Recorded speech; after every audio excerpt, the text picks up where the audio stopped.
to úplně jednoduchý, jo? Řeknete, že z cestovní kanceláří Exim Tours můžete odletět stejně rychle jako můj míček a pak ho prostě jako odpálíte. Je to jasné? Jo, skoro. Jo.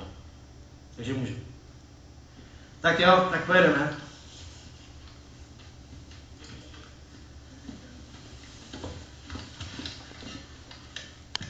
Kamera.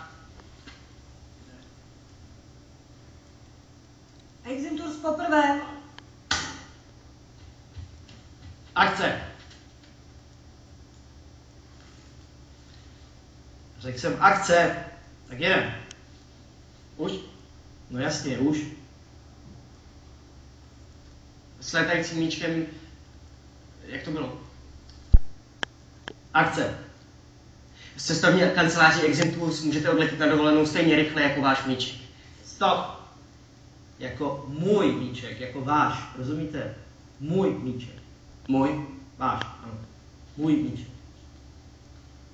Tak pojedeme ještě jednou. Kamera.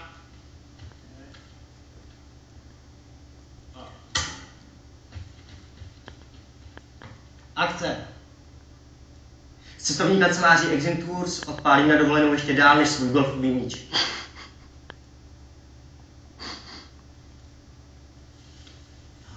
Může odpalit aspoň ten míček. Odpalo. No odpalo. Co? No odpalo. Odpalte ten míček, sakra.